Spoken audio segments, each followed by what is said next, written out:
All right, up until this point, even though we've done a lot of things with pronouns, we've never had more than one. We've only ever had either a direct object pronoun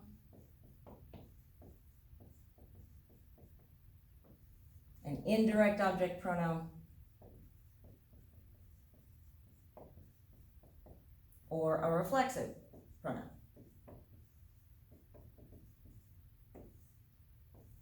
Okay, this is when something directly receives the object, like she called me, or I invited you, or when we want to talk about it, we use these guys a lot for it. I had it, I brought it. Someone does an action directly towards us or them. So those are our direct object pronouns. Then the indirect, me, te, nos is always the same. But now it's something to me or for us. All right, so let's stick that over here just so we remember this is to or for. So if you tell me, I am not what's being told. You are telling something else to me, so this is actually an indirect situation, which doesn't matter here, but it will matter if you tell it to her. So we use lay if you told something to her, or if you got something for her, or gave something to somebody. And then less if you said it to or for them. And then the reflexives, we use those just with reflexive verbs, me, te, se, nos, and se. All right, so then the other part of learning how to deal with these pronouns was, where do we put them? So where we put them, if there's only one verb,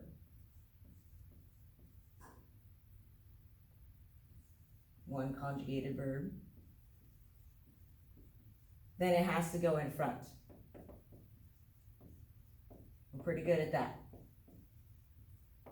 If, however, I have two verbs going walking together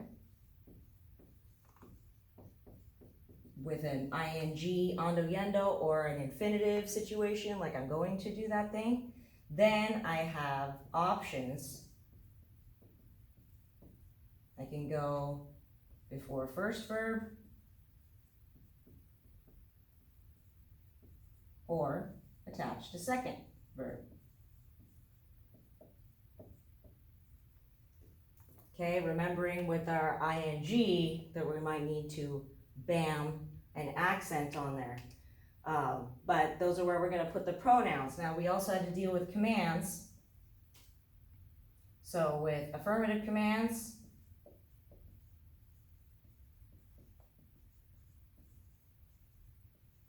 we're going to attach those. And negative commands, they go in front. And then finally, with all of those perfect tenses that we learned, whether it's the present perfect, the past perfect, subjunctive of the past perfect, the future perfect, it needs to go in front of that first verb.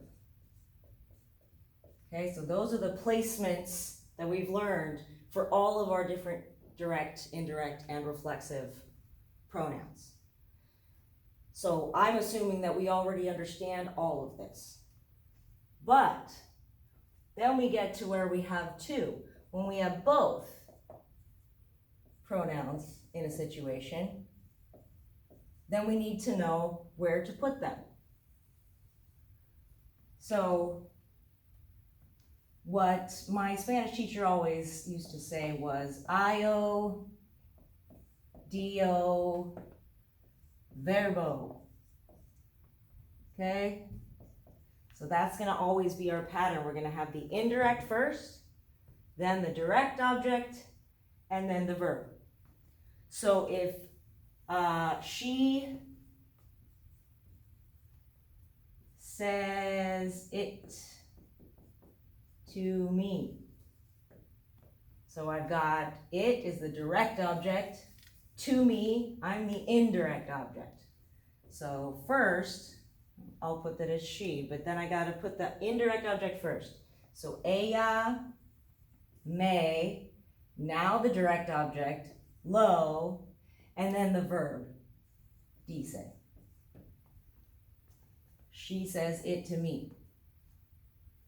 So we have both pronouns. We're always just going to remember that the indirect object is going to go first.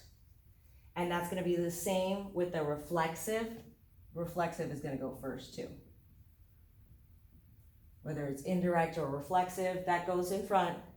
The direct object, because it's direct, right? It's the direct thing. It's what's being said. So it's going to be right next to the verb. That'll be the closest thing to the verb. So in the case of a reflexive, we would say, I cut it, and I'm talking about my hair. Someone looks at my hair, they're like, what'd you do? I cut it.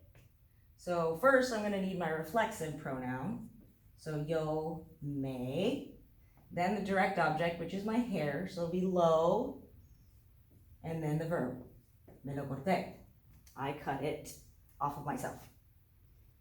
So both of these guys go first. Direct object is direct, so it's right next to the verb.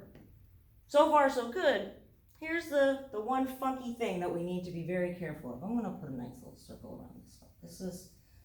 This is the main thing. We could have probably figured most of this out, but what happens when we end up with an indirect and a direct that both have L's? So instead of saying, she says it to me, what if she says it to him? Now we'd end up with ella, to him is going to be le, and then lo, and then dice. Well, here's the problem. And please write this down in some fancy little letters here. You can't lay low. I think my W has too many squigglies, but you can't lay low. Okay? Lay low. In other words, you can't lay and then low. Spanish doesn't like it when these L's are right next to each other right here. So let's cross this out. No, you can't lay low. So instead, all they're gonna do is they're gonna change this one right here into a se. So the correct answer would be ella se lo dice a él. And it would be the same thing if it was plural. If she said something to all of them and this was less lo, can't do that either. It just changes into a se. So whenever you end up with a situation with two L's right there next to each other in a double pronoun, just change the first one into a se and you're good to go.